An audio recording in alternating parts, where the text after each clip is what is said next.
I'm back with another monthly favourites, which might as well be called music favourites because that's been basically all I've liked this month. So yeah, let's get started with it. And hopefully I look quite in focus at the moment on the viewfinder, so hopefully I look vaguely alright.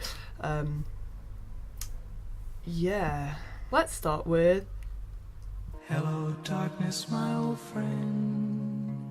Movies. I watched Moana for the first time. What an incredible movie. The animation was great, the story was great because there wasn't any, principal love interest, so it weren't all about getting the guy or whatever. Well done, Disney. The songs were great. I listen to the soundtrack so often. That song, man, the main song, it's so catchy. I actually only watched 2 movies this month, which is, so does it constitute a favourites category? Who knows? I also watched Withnail I. This is a comedy film and it's set in the 60s, and 2 guys who are junkies move to the countryside, and it's hilarious. It's so British in like the best way, and it's a classic as well. It's in like every movies you have to see kind of list. So yeah, Withnail I is just so good. Alright, editing Neve, it's so good. TV wise, I started Rick and Morty. I was stupidly late to this cartoon. My boyfriend showed me 4 episodes of it and I was like, nah, it's alright, it's not my favourite thing. And then for some reason I had this urge, I was like, I need to watch Rick and Morty. And so I did, and it was amazing, and I was like, why did I not get into it the first time around? It's a bit dark, it's a lot darker than I thought it would be. I thought it'd just be like a funny cartoon, lol, but like, there's some serious stuff in it, so I wouldn't recommend it for light watching. Like, I have to be in quite a satirical mood to watch it, but it's still really funny, and I'm nearly done with the 2nd season. I'm moving on to the newest season soon. It's on Netflix. It's a great cartoon. Go Google it and watch it, because it's good. I am so hot in this jumper, I'm probably going to change. Wait 1 second. Okay, back in business. I have to unlock my laptop. I think it's also because I've got these lights on, so it's making me very hot. Okay, I'm also wearing a Mother of Dragons shirt because, spoiler alert, one of my favourite TV things from this month was Game of Thrones. I know Game of Thrones was last month's favourite as well, but like, that finale though. Wouldn't say it's as good as some of the other finales that I watched, honestly, in my opinion, but Game of Thrones this season was just amazing. I loved every moment of it. I know quite a lot of it was quite rushed, but I kind of like that because it meant that you get condensed scenes of dialogue and everything moved forward. Every episode was great. It was amazing. And Jon Snow, but I'm just going to put that out there. Moving on. I've also watched about 8 episodes of season 1 of Master of None, which is Aziz Ansari's TV show, the guy from Parks and Rec, who's also a comedian.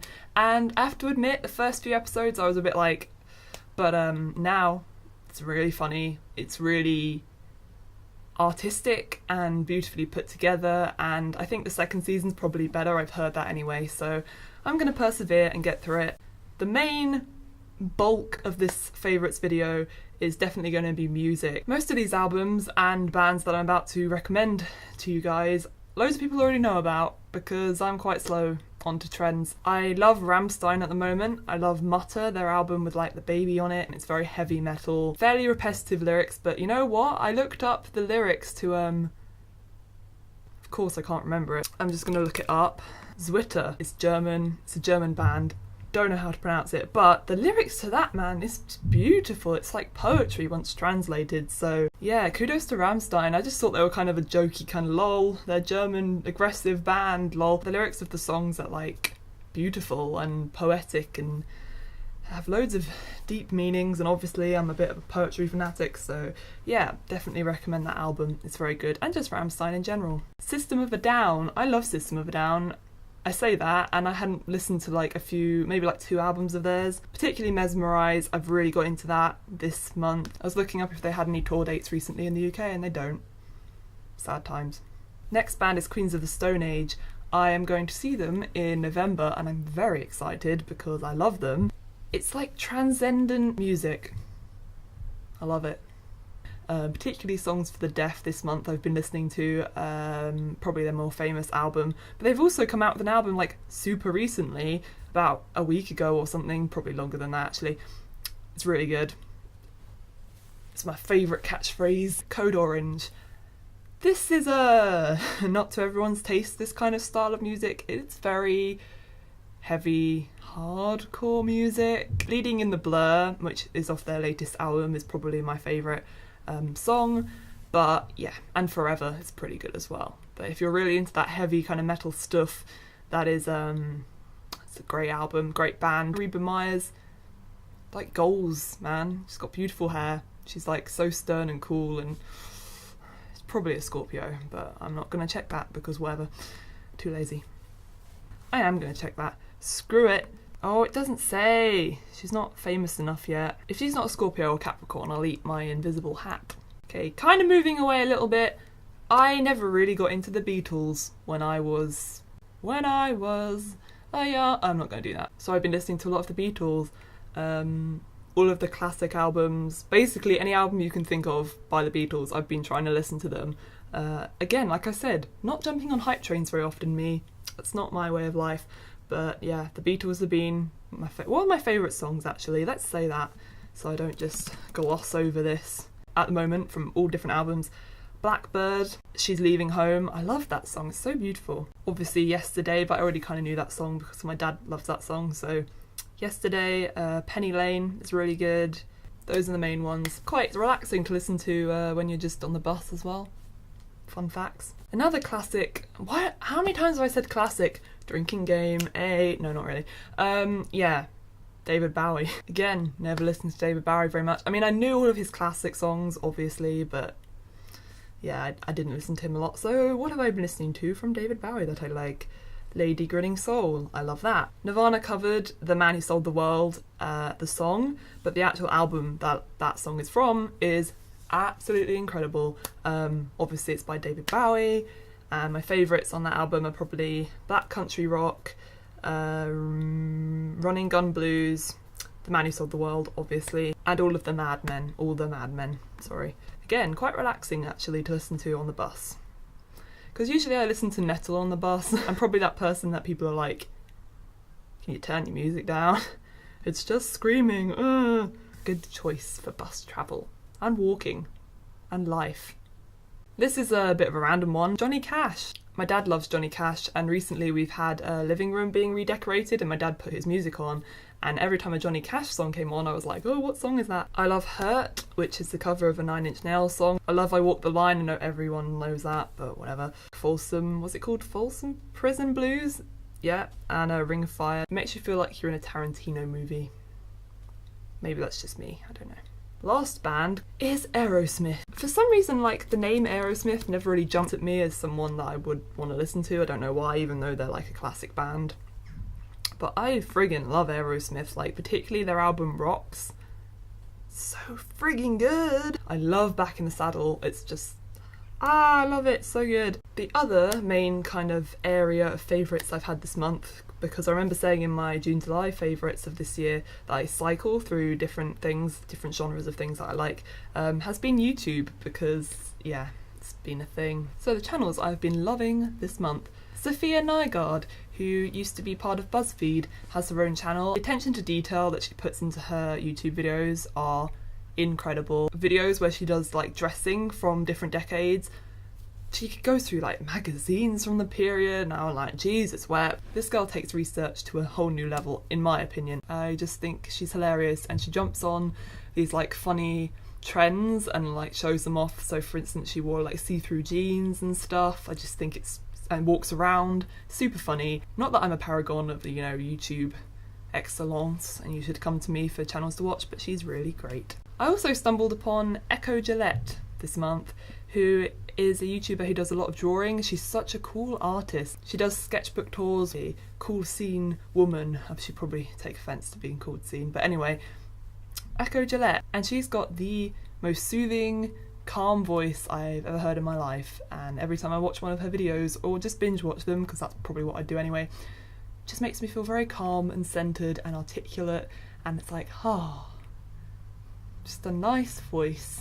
Another channel I've been loving this month is Zanna Van Dijk, who is a fitness YouTuber, and she does videos on nutrition, life balance, everything you can think of that I'm basically interested in, she covers. And she's got an insane work ethic, gets up like 5:30 in the morning, goes to the gym, then does all her like tasks and errands and works with loads of brands, and she's so frigging optimistic and full of life and funny and quirky and awesome. So I definitely recommend Zanna, and she does amazing recipes as well, which I have yet to try, but I would definitely get back to you on that, cause hell yeah. Crash Course, which is run by the Vlog Brothers, that's probably completely wrong actually, I don't know who it's run by, maybe it is, maybe it isn't. Crash Course is a channel which has lots of different disciplines, and it helps you study in a particular thing that you're interested in learning about. They recently started a new series called Crash Course Study Skills. Oh man, it's amazing, and the guy who presents it, called Thomas Frank, I've already subscribed to his YouTube channel because I love watching things that make me feel organised. They've started another new series about film production. I would love to be a film director, maybe a screenwriter as well, but I just really love movies. I've always loved movies, I always love watching movies and thinking about how they film the movie. When I was younger, I received a chair from my parents that was like a director's style chair with my name on it. That's how much I wanted to direct films, guys. It's about how films are made, how you arrange them. Honestly, the pre-production part sounds like heaven to me because I'm a Virgo rising and I'm like, hell yeah, organisation. Last YouTube channel mention is Jonathan Pye. He is a comedian who pretends to be a news reporter who's off air, and then he rants a bit about like current affairs and politics, and then pretends that he's going back on air. So on point with his observations. So if you're into politics, if you're into kind of debates, there's always some debate going on in the comments. It's always good to feel like you're up to date in some respects, even though I'm probably not even close. 2 books this month. I just finished today Brave New World. Wow. I love this book. It's set in a dystopian, actually no, it's a utopian future in which everyone's happy, but they're all genetically modified. The beginning chapter is kind of how these people are made, and they're all kind of clones, and when they're growing as embryos in these test tubes, they're injected with lots of different things to make them prime cast members, because people are put in casts, and it's very dark. It's actually quite easy to read as well. It flows pretty easily in the brain, as it were. What? I also haven't finished it yet, but my boyfriend lent me the Dragonball manga, the very first, second and third one, in a, what am I doing, in a volume thing. It's so funny. Slightly, you know, dated, some of it's a bit sexist, and I'm a bit like, but you know what? The main woman in it is a scientist, I think, so can't be that bad, really, can it? Does that balance each other out? Let's not start that discussion on this video. Recommend it, because I really needed to start a new manga, and that was a new one that I have been loving. That is a motorbike, if you can hear it. I don't know why I've put this, but there's a... Why am I leaning? This is so awkward. There's a Miscellaneous favourite of mine, and it's coconut oil. Don't use it to cook. I use it for... Believe it or not, I moisturise my hair, even though it looks dry as hell in this video for some reason. I use it for body moisturising, I use it for hair. I'm trying to grow my hair actually. I might do a video on my hair. Is that something people do? I don't know. Because I had it all cut off to about my neck, basically. I didn't have any hair to put in a ponytail. But I'm currently growing my hair again, and it's really helpful to have coconut oil because you can massage it into your temples. Do the inversion method, which is when you put your head upside down and like, yeah, for like 4 minutes or something. Google it. It's yeah, it seems to be working. Now I can't tell if you can tell, and it's in quite a high ponytail, but it's pretty long. But yeah, coconut oil, it's been great, and it's made my hair super soft, and it's really good as body moisturiser. I use it on my arms. I have a keratosis pilaris, is that what it's called? Don't know, but it's definitely helped kind of smooth my arms a little bit out. Put it on before a shower and then scrub it off in the shower, and then my arms are smooth, so fun tip. I definitely feel like there's something I'm missing out in this video, but you know what, I don't think there is. That was all that was on my list. So I read some old notebooks of mine and looked at some old drawings, and that's probably going to be the next video that I edit because I've already got the footage for that. So I needed to put this favourites video out because it's the beginning of the month, but after this, yeah, I'm going to be reading my notebooks. Bye!